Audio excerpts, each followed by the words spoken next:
ฝันส่งน้องมาพบหน้าหูตัวว่าไออยู่ตามเกินไปเปรียบไอเหมือนคือดังขี่ควายเม้นสาบเจ้าของเป็นได้เพียงแต่คนแอบหักบ่มีวันที่ได้เป็นเจ้าของ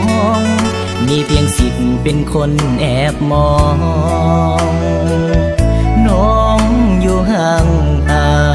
งวาสนาของพี่คันคาทำได้เพียงอาปากขึ้นฟ้าบ่มีปัญญาสิไขว่คว้าหาเหยื่อลงดินหมดเหือแห้งเลยน้ำตาย้อยได้แต่คอยให้มีปีกบินเป็นได้เพียงดีบ่มีวันที่จะเอื้อมถึงวาสนาสั่งไอ้มาหากินแคมน้องมีสิทธิ์เพียงมองเบิ่งโตเจ้าบินข้ามไปไผคนบุญน้อยเอื้อมมือบ่ถึงเจ้าอยู่สูงเกินไปได้แต่ลีให้หมดหัวลงไปอยู่ใต้พื้นน้ำอ้ายสะอ่อนเขาหน้าตาดีขนาดแมงวีบินผ่านก็ยิ้มใสเขาเปรียบเหมือนดอกไม้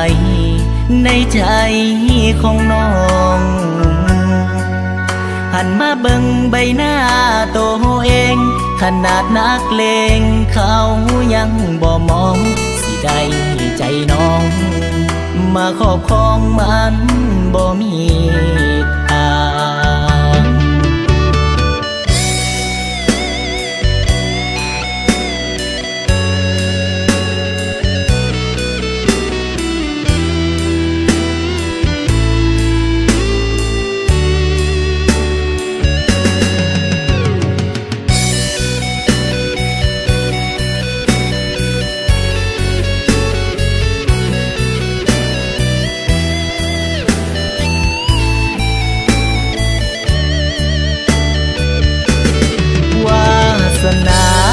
สั่งไอ้มาหา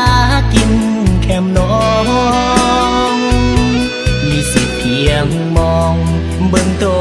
เจ้าบินข้ามไปไผคนบุญน้อยเอื้อมมือบ่ถึงเจ้าอยู่สูงเกินไปได้แต่ลีให้หมดหัวลงไปอยู่ใต้พื้นน้ำอ้ายสะอ่อนเขาหน้าตาดีขนาดแมงวีบินผ่านก็ยิ้มใสเขาเปรียบเหมือนดอกไม้ในใจของน้องหันมาเบิ่งใบหน้าตัวเองขนาดนักเลงเขายังบ่มองสิได้ใจน้องมาครอบครองมันบ่มีทางบุญวาสนาขี้คันคากบ่มีค่าพอ